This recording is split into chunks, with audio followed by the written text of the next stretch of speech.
Bismillahirrahmanirrahim. Para muhibbin rahimakumullah, as-sadis asyar min asma'illah al-husna al-qahhar.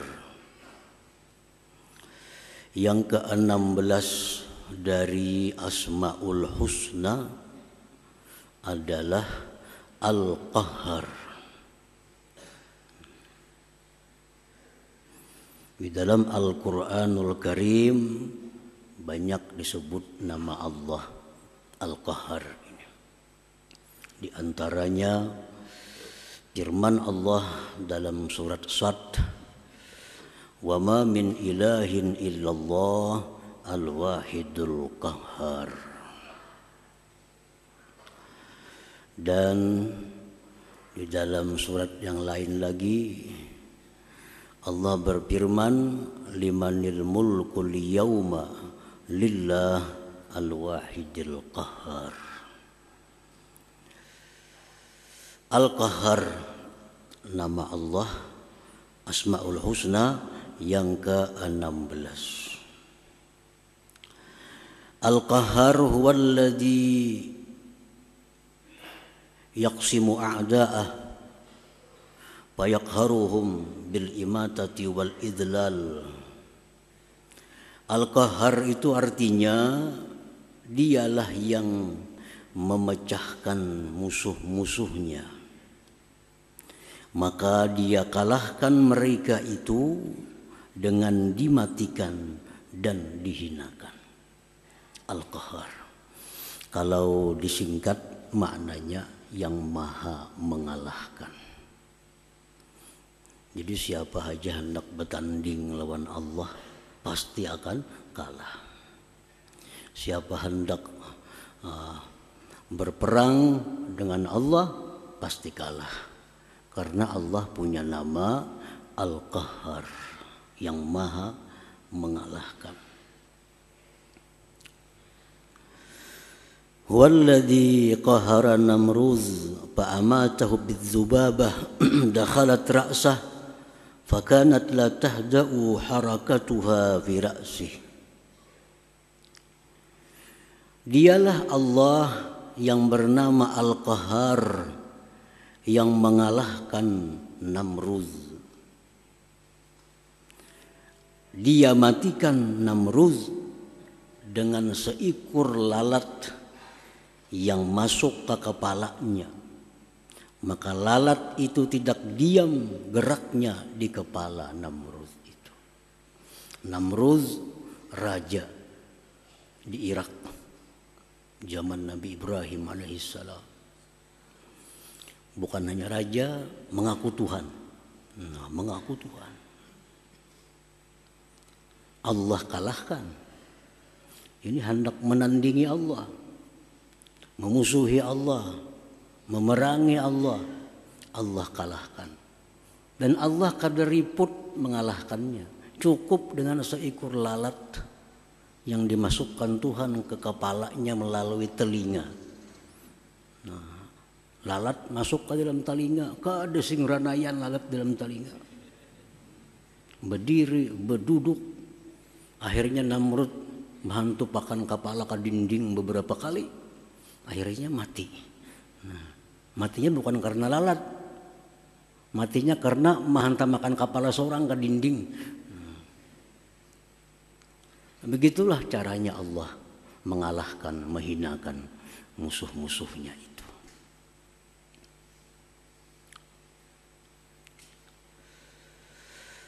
Wa qahara Fir'aun bi'ighraqih. Allah mengalahkan Fir'aun. Fir'aun sama dengan Namrud, raja sekaligus mengaku Tuhan. Mengaku Tuhan.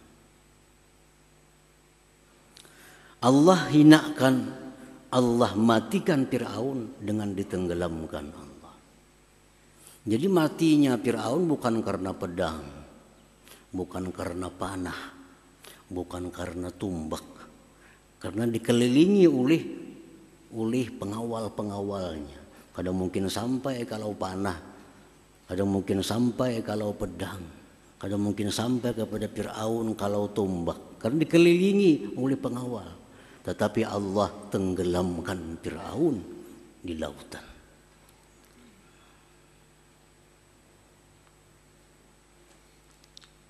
Wa qahara Aba Jahlin biqatlih yauma Badrin. Dan Allah mengalahkan Abu Jahal dengan dibunuhnya Abu Jahal pada perang Badar itu.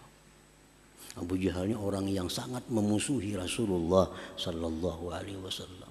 Memusuhi Rasulullah sama dengan memusuhi Allah Subhanahu wa taala.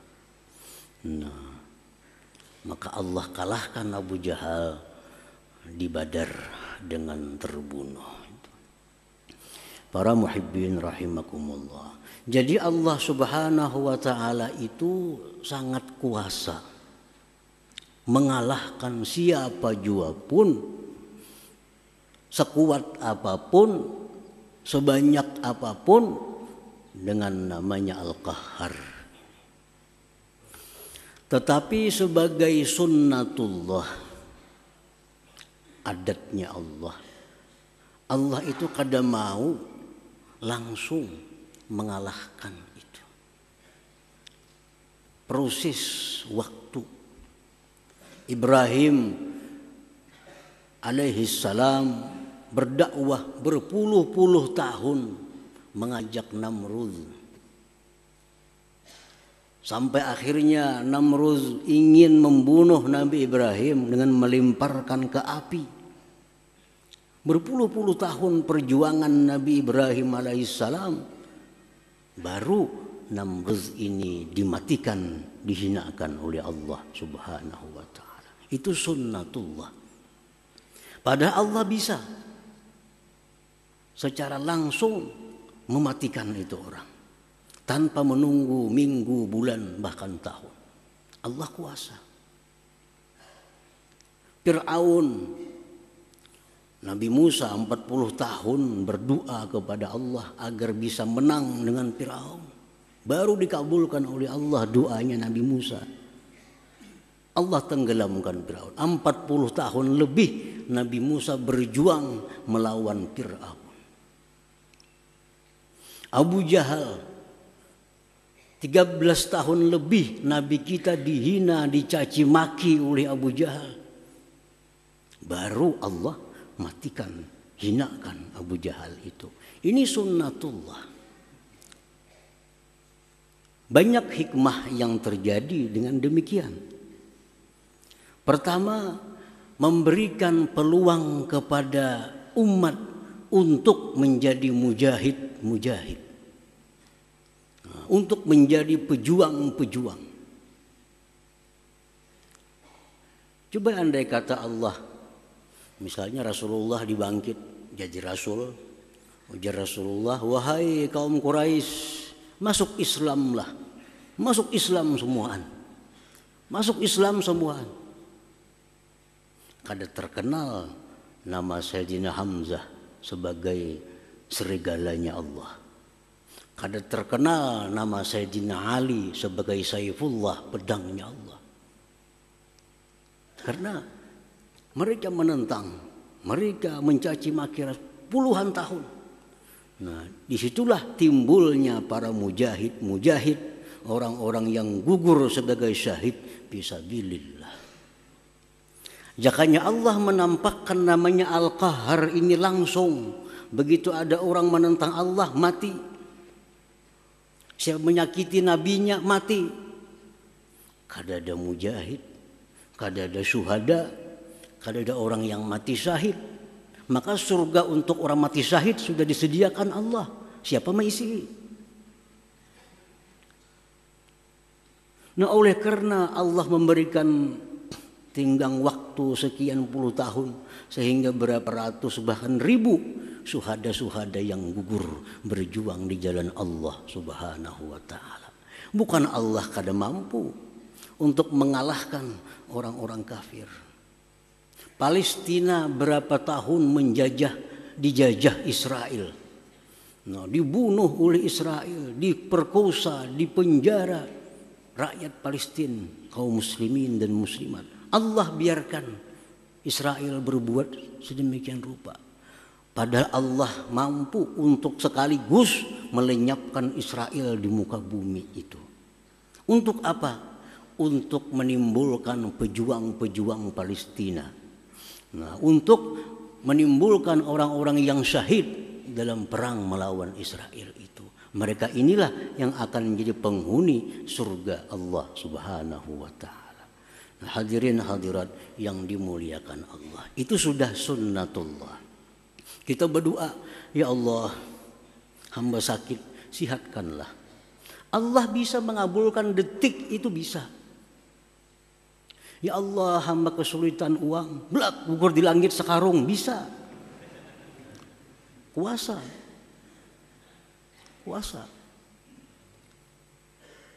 Tapi kada terjadi demikian, perlu proses waktu.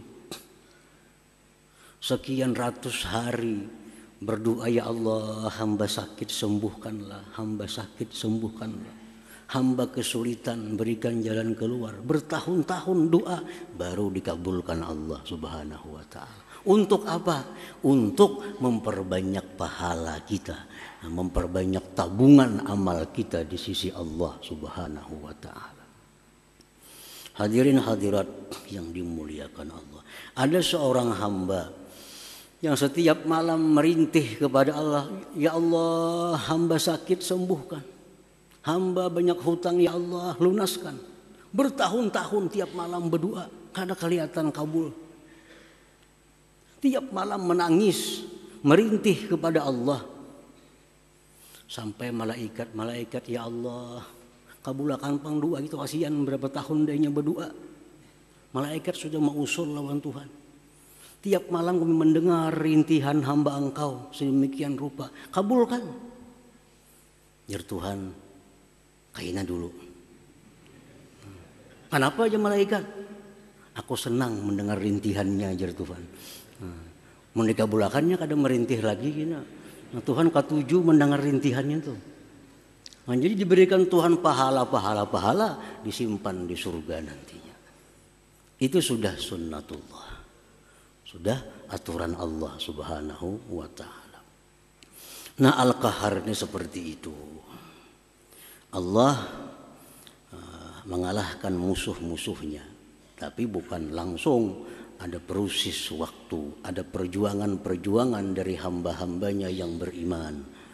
Pokoknya orang-orang yang menentang Allah, memusuhi Allah, memerangi Allah, pasti akan kalah. Tinggal menunggu waktu yang ditentukan oleh Allah Subhanahu wa ta'ala. Jangan khawatir, Israel pasti lenyap di muka bumi.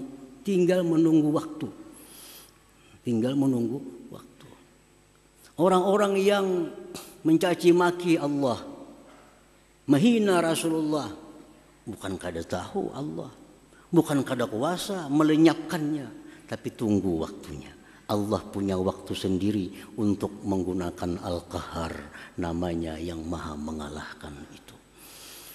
Hadirin hadirat para muhibbin rahimakumullah. Fakullu man haraballah qaharahullahul qahhar.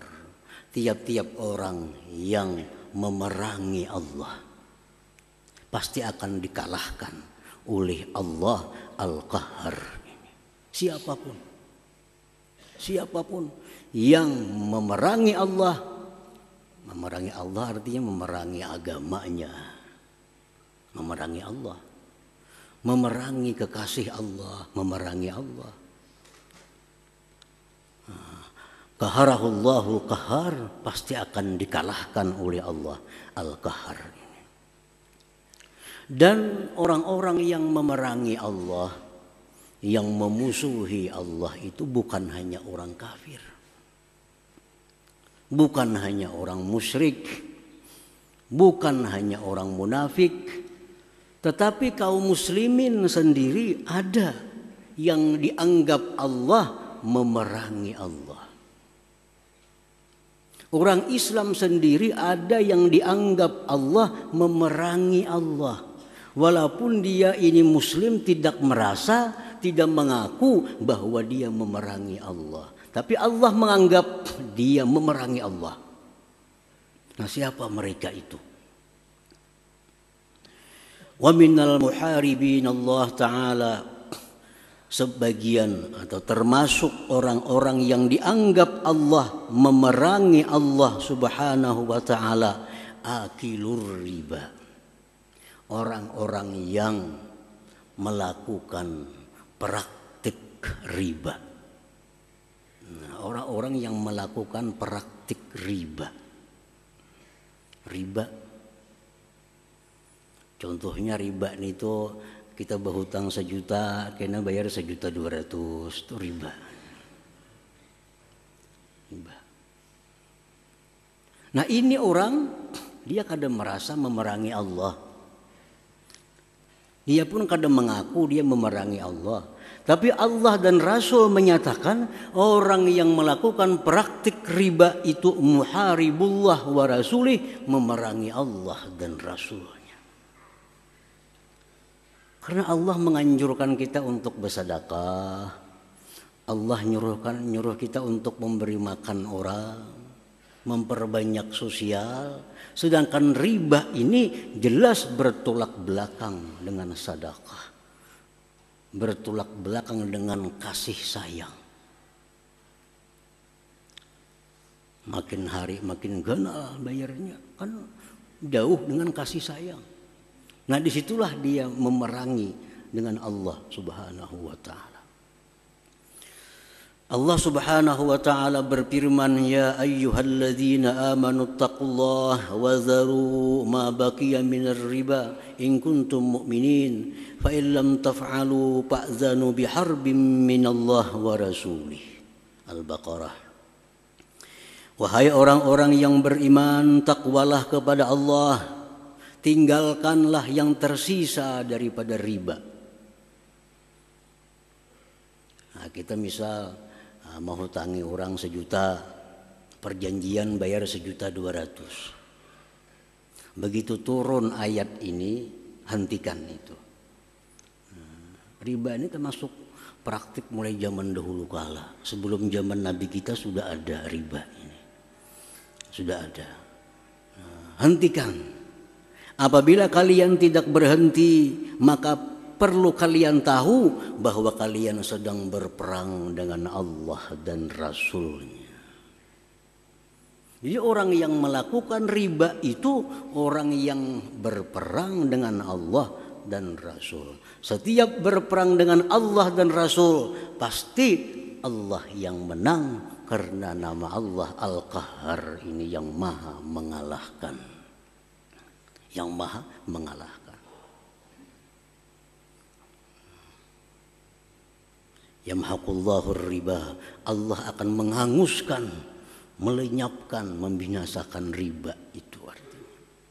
Jadi kalau kita riba, nah, kita sedang berperang dengan Allah, sedang berperang dengan Rasulullah. Satu saat kita akan kalah, tinggal menunggu waktu yang ditentukan oleh Allah Subhanahu wa Ta'ala.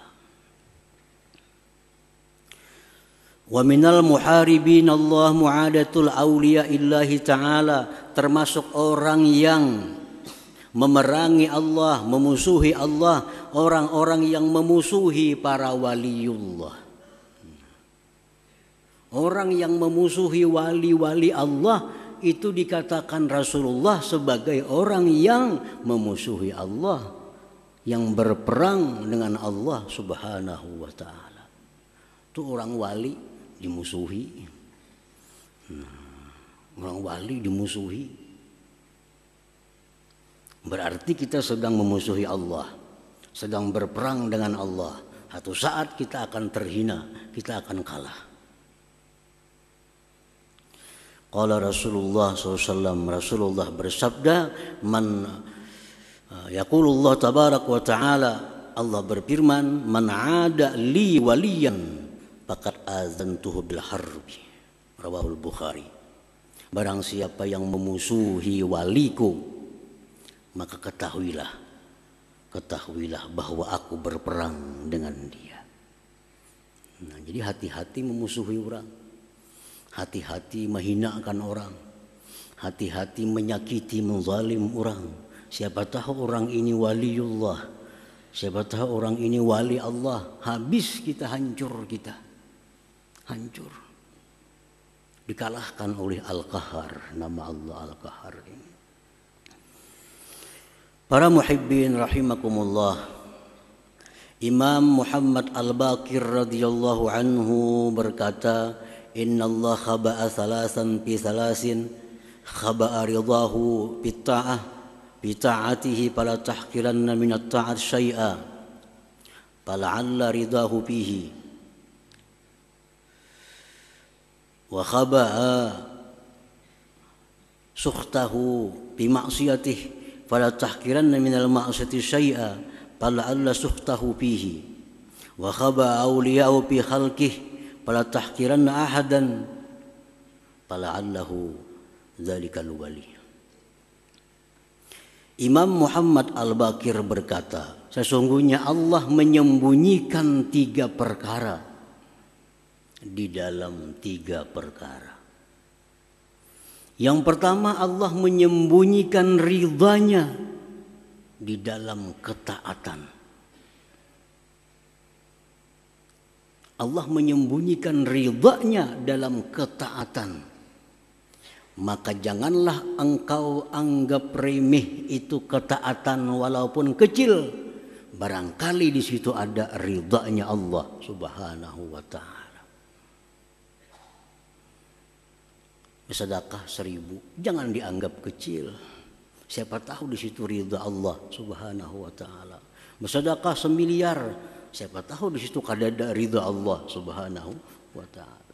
Jangan menganggap inting sedekah. Jangan menganggap inting perbuatan taat, karena siapa tahu di situ ada keridhaan dari Allah Subhanahu wa ta'ala. Yang kedua, Allah menyembunyikan murkanya dalam maksiat. Allah menyembunyikan murkanya dalam maksiat. Maka jangan kau anggap remeh itu maksiat. Barangkali di situ ada murka Allah Subhanahu wa ta'ala. Maksiat itu walaupun kecil jangan dianggap remeh. Jangan dianggap haja. Dosa kecil haja, jangan bahaja itu Bang. Apa ini dosa kecil? Habis, itu dosa besar. Jangan tuh dosa kecil aja menganggap remeh dosa. Siapa tahu di situ ada murkanya Allah Subhanahu wa ta'ala. Nah, yang ketiga, Allah menyembunyikan walinya di tengah-tengah makhluknya. Maka jangan sekali-kali kau menghinakan seseorang makhluk, barangkali dia waliullah Subhanahu wa ta'ala. Wali ini ada yang masyhur, terkenal. Orang semuaan tahu pada Sidin itu wali. Itu nyaman aja kita kada wani pang musuhi Sidin. Nah, kita kada wani musuhi Sidin. Terkenal orang itu wali. Tapi yang terbanyak itu wali ini mastur, tertutup. Hanya Allah dan dia yang tahu bahwa kekasih Allah. Tersembunyi. Pergaulannya seperti masyarakat biasa. Dia berdagang, dia jadi buruh, dia jadi petani. Padahal ini waliullah. Padahal ini waliullah. Jadi jangan sekali-kali kita menghinakan seseorang. Siapa tahu itu waliullah. Kalau kita menghinakan waliullah, kita berperang dengan Allah Subhanahu wa ta'ala. Kita akan kalah, kita akan terhina. Hadirin hadirat para muhibbin yang dimuliakan Allah. Karena orang jadi wali itu bukan syaratnya tasbih kada sing pisahan di tangan. Kada itu syarat jadi wali. Orang syarat jadi wali itu bukan bersurban bebulang, bukan itu syarat jadi wali. Berjubah, bukan itu. Salah satu syarat jadi wali itu adalah salamatus sudur. Selamatnya hati min kasmin iradati syarr, daripada menghendaki kejahatan terhadap kaum muslimin. Itu syaratnya orang jadi wali. Hatinya bersih, sedikit pun tidak ada maksud untuk berbuat jahat kepada kaum muslimin. Walaupun orangnya kada bakupiah, orangnya kada baju takwa, walaupun orangnya biasa, Tapi hatinya bersih, sedikit pun tidak ada tujuan untuk menyakiti, mengganggu kaum muslimin. Itu syarat untuk orang jadi waliullah. Nah ini tersembunyi. Jangan-jangan tetangga kita ini wali, kita kada tahu. Jangan-jangan orang seberang rumah kita wali, kita kada tahu. Nah kita musuhi, maka kita sedang memusuhi Allah, sedang berperang dengan Allah Subhanahu wa ta'ala. Kita akan hancur, kita akan binasa dalam kehinaan. Para muhibbin rahimakumullah, qala Syekh Ibnu Hajar Al-Haytami, muharabatullah ta'ala la tuzkaru illa fi akhir riba wa mu'adatil awliya wa man 'adahu Allah la yufrihu abada bal la budda min ayyamuta 'alal kufur. Syekh Ibnu Hajar Al-Haytami berkata, memerangi Allah itu tidak disebut kecuali hanya dua. Satu, orang yang melakukan riba. Yang kedua, orang yang memusuhi waliullah. Orang yang jadi perampok kada disebut sebagai berperang dengan Allah. Orang yang jadi maling kada disebut sebagai orang yang memerangi Allah. Orang yang suka zina kada disebut sebagai orang yang memerangi Allah. Orang yang suka minum arak kada disebut sebagai orang yang memerangi Allah. Yang disebut Allah memerangi Allah hanya dua. Satu, orang yang melakukan praktik riba. Yang kedua, memusuhi kekasih Allah Subhanahu wa ta'ala. Dua itu. Wa man 'adahu Allah la yufrihu abada. Siapa yang memusuhi Allah, dia tidak akan beruntung selama-lamanya. Tidak akan beruntung selama-lamanya. Balla budda min ayyamuta 'alal kufur, bahkan pasti dia mati dalam keadaan kafir. Nauzubillah min dzalik. Hati-hati, riba jangan dianggap kecil. Jangan dianggap biasa. Kalau menurut Ibnu Hajar, orang yang melakukan riba mati tanpa tobat, dia matinya 'alal kufur, dalam keadaan kafir kepada Allah Subhanahu wa ta'ala.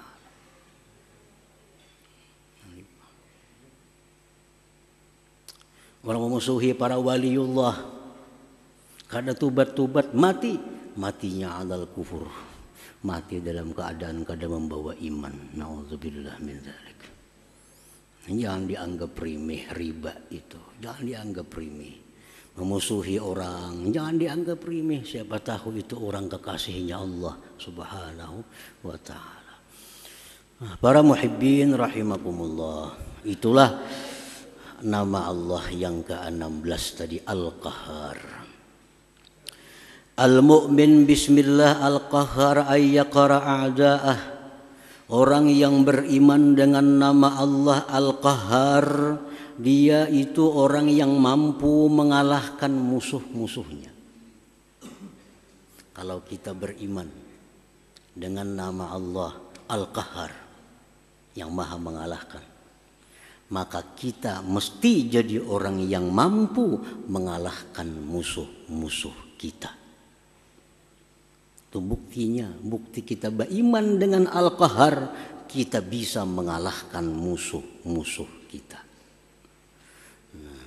Wa a'da'i, musuh yang paling musuh kita adalah nafsu wasyaitan, nafsu dan syaitan.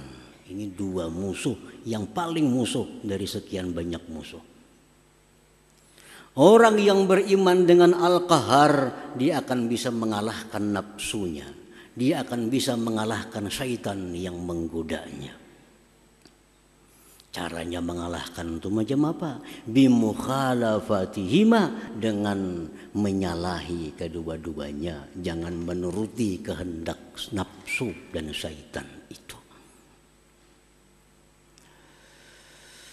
Allah Subhanahu wa ta'ala berfirman, innan nafsa la'ammaratun bisu. Nafsu ini selalu mengajak kita untuk berbuat jahat.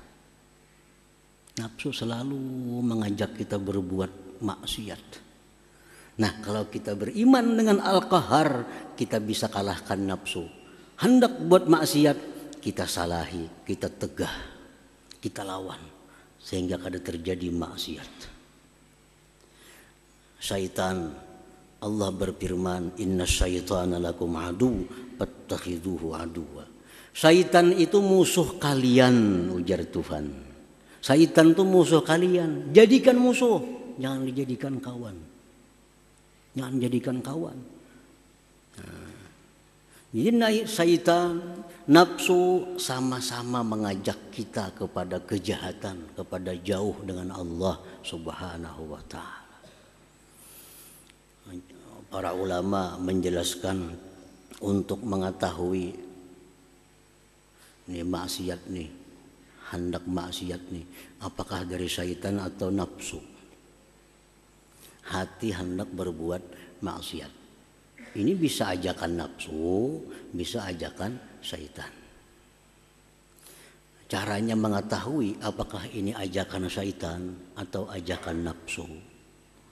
Apabila timbul kita keinginan untuk maksiat, bawa berzikir, la ilaha illallah, astaghfirullah.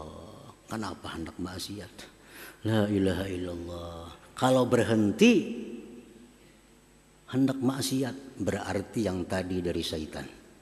Karena syaitan mundur kalau kita zikir kepada Allah Subhanahu wa ta'ala. Tapi bila dibawa zikir kada hilang, bertambah.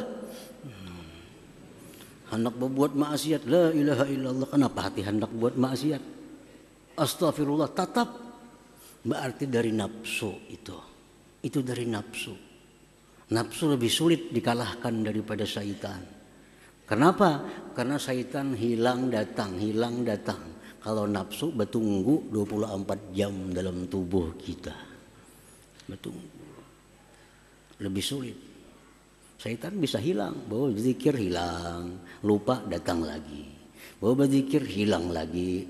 Hampir berzikir datang lagi. Itu syaitan. Kalau nafsu baca Quran. Ada jadi masalah dalam diri kita. Nah, jadi mengalahkan nafsu ini lebih sulit daripada mengalahkan syaitan. Apabila kita beriman dengan nama Allah Al-Qahhar, benar-benar beriman, tidak akan sulit untuk mengalahkan nafsu yang mengajak kepada maksiat. Tidak akan sulit mengalahkan syaitan yang membawa kita kepada perkara munkar yang dilarang oleh Allah Subhanahu wa ta'ala.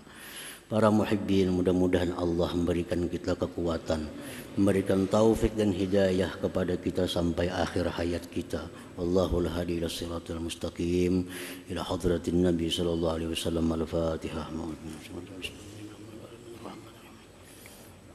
Iyyaka na'budu wa iyyaka nasta'in.